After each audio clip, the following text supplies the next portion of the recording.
All right. Hello, everyone. Happy Monday. Welcome to your weekly market check-in here with myself, Greta Wong, host. I'm joined by Derrick Oldensmith, the head trader at T3 Trading Group and the leader of T3 Live's Pro Desk virtual trading floor. Before we get into any market-related discussions here, just a quick look at Derrick's current positions as of our recording here today. Again, he is the head trader at T3 Trading Group. Derrick, happy Monday. How is your day going so far? My day is not bad. How about you, Greta? That's pretty good. Pretty good. Bit of a Monday. It's very rainy here, but I will persevere through the I thought it never rains in Southern weather. California. Isn't that where you are? That is a lie. That is a lie. But we're in 9 days of rain right now. It's crazy. Oh, wow. We're on day 4 of 9, so we'll see how it goes. All right, but anyway, let's talk about the market. Big turnaround happening today. The NASDAQ, as we're speaking, the NASDAQ and the S&P 500 are green. The Dow was just green, now has flipped back negative, so basically flat. Earlier in the session, there was red all across the board. So what do you think about the market here on this Monday? Yeah, we've kind of been back and forth, green and red all day today, and currently sitting around unchanged. So market right here isn't giving you a lot of conviction, I don't think, in either direction. We've been in this really weird market pattern where the beginning of the week is very strong and the end of the week is very weak. I've seen over the course of my career these types of patterns in the past where Fridays are always particularly weak or always particularly short, or Mondays are weak or strong or whatever. But this has been kind of outstanding how long this has lasted. We haven't had a negative Monday for the S&P since August, which is incredible.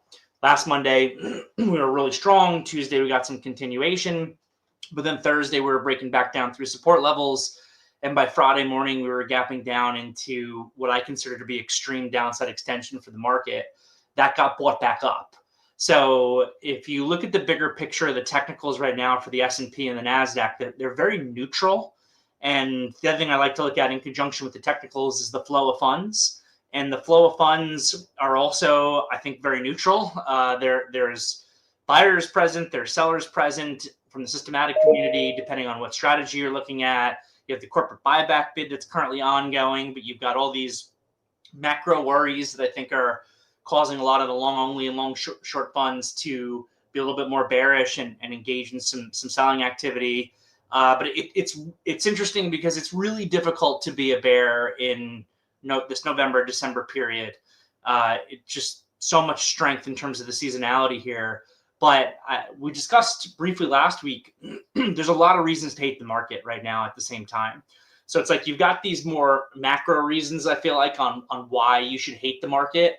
And then you've got the fact that the market's holding in because there's more buyers than sellers. And at the end of the day, there being more buyers than sellers is really all that matters. But I can't help but wonder, when we get through this period of like forced buying and bullish seasonality, if those macro factors begin to weigh on the market a little bit further. And the fact that we've seen just a lot of volatility in November instead of kind of a grind higher, which is more what you would expect, might almost be a little bit of a prequel to some weaker price action that I think we could see come mid-January.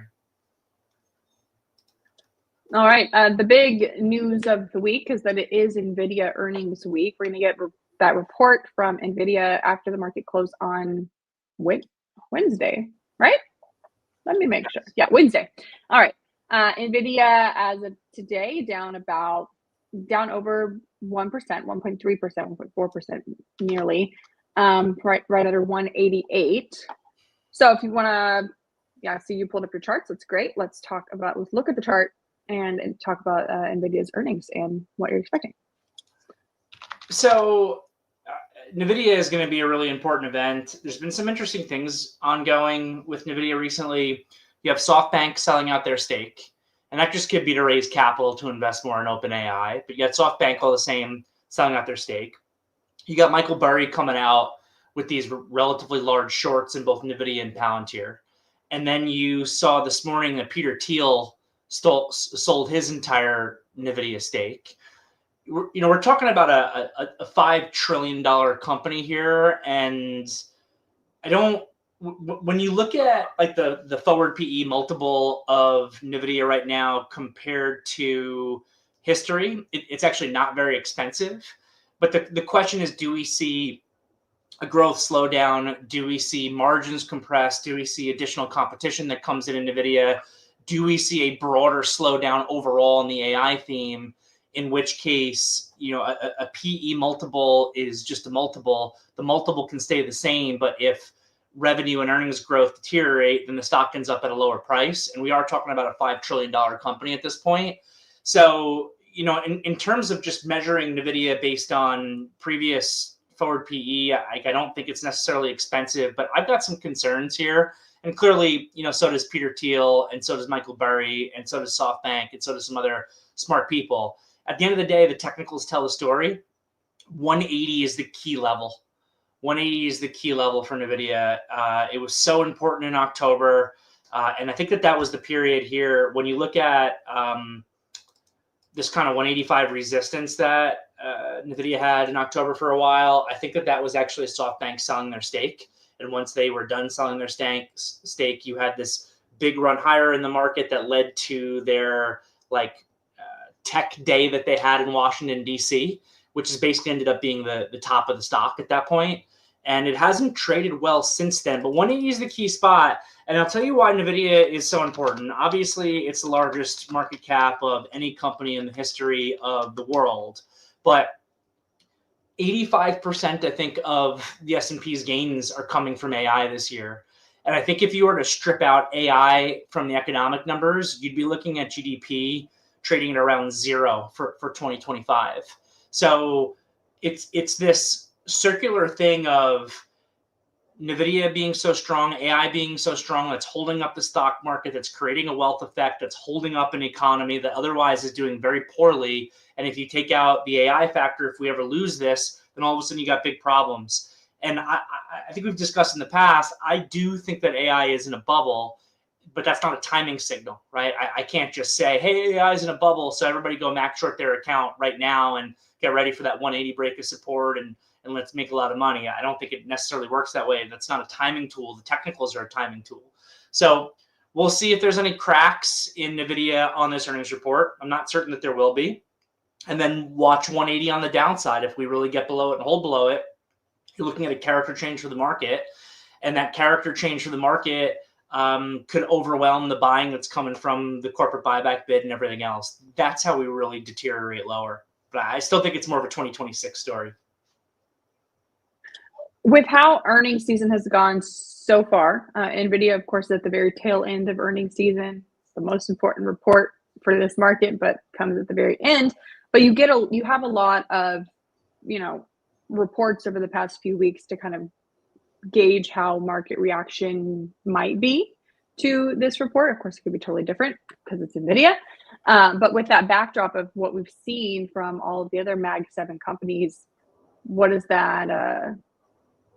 How are you approaching this report any differently than you would, based on just the chart? No different. It's been an interesting earnings season, which, by the way, we called this earnings season pretty perfectly, you and I on the show here, about seeing a lot of beats, but not seeing great reactions. And that's really, for the second time around 2 earnings seasons in a row, kind of been the story. I think that the amount of companies that are beating on EPS and revenue are higher than in a typical earnings season, but the reactions from the market are not great. You have to have overwhelmingly a phenomenal report in order to get your stock higher, or for a few names that were actually beaten up. It's an interesting market, right? Because we've been more or less sitting at all-time highs, but if you type up a lot of stocks, you'll see that there's a lot that are sitting below their 50 moving average, that have been trending down, that are at 52-week lows. So some of the beaten up ones have actually had okay reactions, but I think on average, it's been an earnings season where you're generally seeing a lot of beats and you're generally not seeing great price action as a result of it. And I kind of think that NVIDIA will be more or less the same. I don't know if the stakes are as high on this report as the last one, but what we saw from the last earnings report with NVIDIA was the same deal. It was a really good earnings report. I think they beat every metric pretty solidly, but it wasn't enough to really get upside continuation. It kind of was like, think we might have traded down on day one, and then we bounced back a little bit and ended up kind of just being rangy and doing nothing. I would expect that a good earnings report from NVIDIA breeds similar price action. A phenomenal report can get you back above 200. Anything that's in line or weak probably gets you below the 180 support. But we'll see what happens on Wednesday. All right. Another mega cap tech name, a Mag 7 name that's running today, Google. Google, G-O-O-G-L, Alphabet technically, but Google is up over 4% today after Berkshire Hathaway revealed their new stake in the company. So what do you think about Google here on that news and what it means for the stock? Yeah, so Google has really been my favorite thing to be long in the Mag 7 space for months now. And it's played out perfectly. The chart's been great. Beginning of September here, off of earnings, just phenomenal continuation, digested it. They got another leg higher. Stock has been great. And the last earnings report was also excellent. They gapped it up, they sold it down, but it was extended. And now they've just been kind of digesting those gains. And you compare that to the NASDAQ, which has weakened out a little bit from its highs. And Google here is holding in and bull flagging perfectly.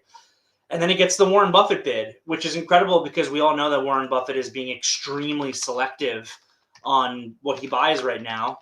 Everybody's talking about how much cash he has on hand, but obviously he sees some value here, and so do I. It's still, even after this move, the cheapest from a multiple perspective. And I think that they're a good bet because it's like, if AI works out perfectly, they're a leader and they've got a really good game plan for how they're doing AI with Gemini. If AI doesn't work out as well as everybody expects, yeah, they probably wasted some money, but that's going to be just fine for their search business, right? Which, by the way, is somehow continuing to grow even in the face of all the AI stuff. And then they've just got these other businesses like the YouTube business with the advertising that comes from it, which is the best streaming service that there is. I think it rivals Netflix and blows away everybody else. So you just got a lot going on, and then the cloud, and yet it still trades at a relatively cheap multiple. This is the one to own, and that's why Buffett bought it. So even here now, I would still say if you want to be long something in the Mag 7, it's probably Google and maybe Amazon as a secondary to that, and maybe Microsoft right behind that one. All right. You mentioned seasonality. So when we look at the market here on November 17th, typically, right, what you and I have discussed, a very strong month for the market over the next really 2 months, but it hasn't been that strong so far in November. I think you and I talked last week that the action at the beginning of November was setting up perfectly to like flush out the sellers and then, set us up really well for that rally that you would expect in November. As you say, because of seasonality, it's hard to hate the market here, even though you do hate the market here. So now that we're a week later and we got kind of another meh week last week, do you still think, this action has flushed out the sellers and we're going to get that seasonal rally that you would expect, or has that thesis of yours changed? I do think that dips broadly get bought. Still. If we go back to the charts, the technicals here of this market have turned from bullish to what I would call neutral. So I have this game, and I think it's a very simple game that any trader can do, and it's something that I love to do, and I love to do it with the traders on my team, where you just look at the S&P, you look at the NASDAQ, and you look at the Russell, and you basically just ask yourself, bullish, bearish, or neutral. And I've got like a couple borderline ones. I do bullish, like neutral bullish, neutral bearish, and neutral. So I kind of give it like 5 categories. And you go through the technicals, and it's pretty simple. Are we uptrending and above all resistance levels? Then you're bullish. Are we uptrending, but we've broken below an immediate resistance level, but not? Sorry, we've broken back below a previous. We've broken back below a support level, but not like a major support level. Then you might be neutral bullish. Or if you're range bound, you're neutral. If you're breaking below a range, then you could be neutral bearish or bearish. And if you take a look at all 3 indexes and you play that game, it gives you just a general starting point of if you should be broadly looking at the market to the long side, to the short side, or long and short, because again, things are a little bit neutral. So That's one of my favorite games. And if we take a look at the S&P right now, if we take a look at the SPYs, I consider this to be neutral. Above, you can see that there's a level here at 680. Get me above 680, and I would turn full on bullish. There had been a really important level at 674. So right now, if the SPYs are trading between 674 and 680, that's my neutral bullish zone. Above 680 is full bullish. Below 674 down through like 655 right now is what I consider to be the neutral zone. Really, let's say down to 660 is the neutral zone, and 660 to 655 would be like neutral bearish. You get below 655, and then we're full out bearish. And at a certain point here, you could be looking at a trend reversal, by the way. It's worth noting that. We've been in a very clear, obvious uptrend. But then more recently, you have the all-time high here from October 29th. You've got the low that happened from our washout on the 7th. But this might prove to be a lower high here back on the 12th if we can confirm that with a break below 660. Yet, we haven't confirmed that. This market has not confirmed that it's a reversal. It's back into a neutral range. So neutral means buy dips and sell rips. Don't hold for trend continuation because you're not in a trend. Sure, if we get back above levels or below levels and you've got longs or shorts respectively, then you can get a little bit more greedy. But right now, this is not the time to be greedy. This is the time to kind of be wait and see. And if you look at the Qs, it's pretty much the exact same deal here. We got back below some breakout levels, right? The I think it was 613.50-ish. 613 to 613.50 was a really big breakout level back at the end of October. We're back below that level. So the Qs here are very much neutral. They might be building out a trend reversal. There might be a lower high if it can ever get really confirmed by a lower low. But we haven't broken back through some major previous support levels. We haven't confirmed a reversal yet. So the Qs here are also, they're very neutral. So I got neutral SPYs, I've got neutral Qs. IWM, you could argue, is definitely a bit more bearish.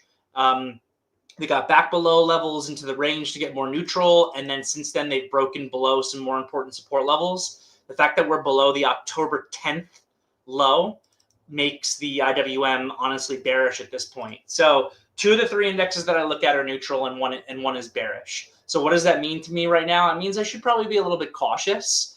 I want to look at that in conjunction with flow of funds, but flow of funds here are also a little bit mixed, because if we can stay a little bit weak, or we can increase volatility a little bit more than what we've seen, you're going to see some forced selling come in from like vol control funds and systematic CTAs, create additional selling. At the same time, November is the second largest month in the calendar year for corporate buybacks, and we're getting like $7 to $8 billion from the corporate buyback bid every single day. So the flow of funds are a little bit imbalanced. The technicals are very neutral. It's hard to have a ton of conviction, but broadly speaking, when you get a huge gap down to extreme extension like we had on Friday, or you get an opening sell like we had a week ago Friday into extreme extension, that's a buyable dip of extreme extension in a neutral market environment into support levels that you can take advantage of.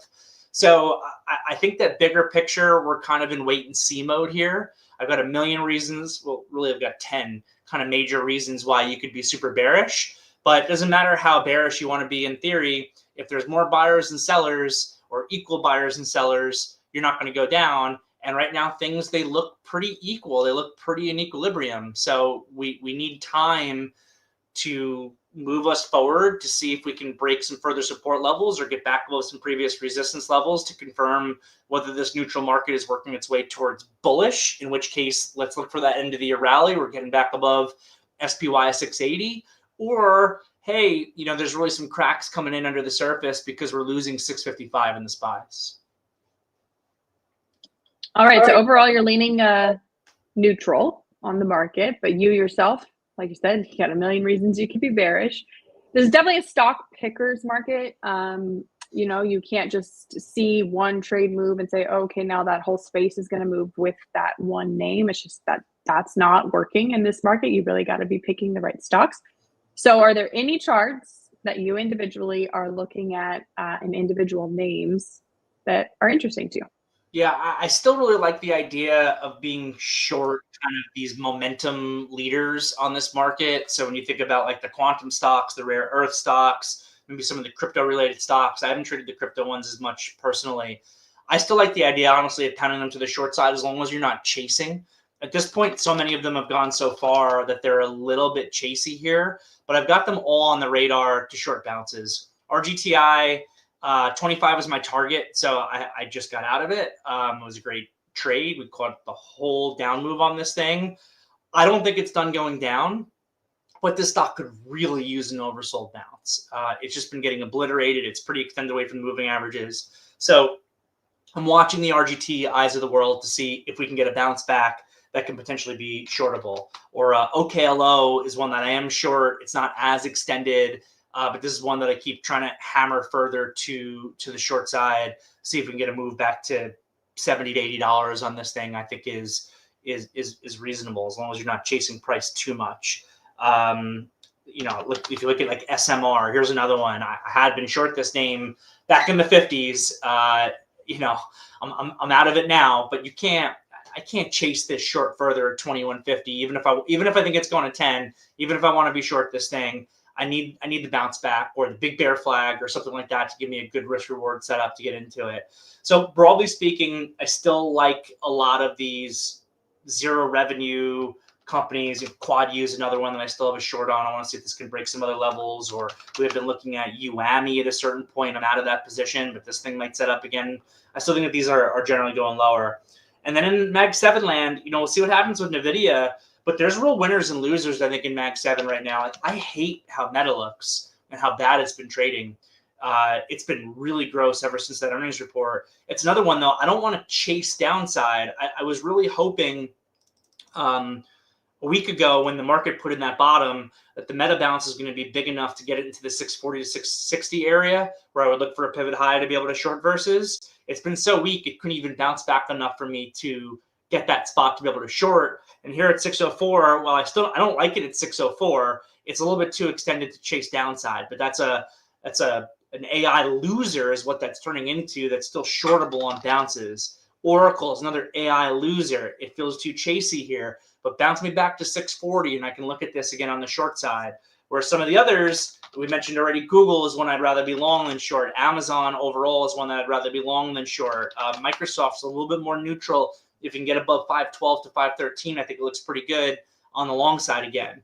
So I almost think you could kind of run a little bit of a long short book where while the overall market is neutral, you can be long relative strength and short relative weakness. And Meta and Oracle is where the relative weakness is, and Google is where the relative strength is. Sorry, couldn't find my mute button. All right. Derrick is a real trader, so I do want to let him get back to that. If you'd like to get his free ebook, you can go to t3live.com/DOLive. It's an ebook about the benefits of prop trading, how you can work with Derrick himself there at T3 Trading Group. Again, he is the head trader with T3 Trading Group. And if you join the firm, you work directly with Derrick and his team inside the Pro Desk virtual trading floor. So again, that's t3live.com/DOLive. Derrick, have a great rest of your trading day. Good week. Good luck with NVIDIA's earnings report. And you and I will have a lot to talk about come next Monday because we are finally going to get a jobs report on Thursday. It's old data, so I don't know if the market will really care, but we're going to get that and NVIDIA's earnings report on Wednesday. So there's lots coming. So enjoy. Have a good week. Thanks, Retta. Have a good one.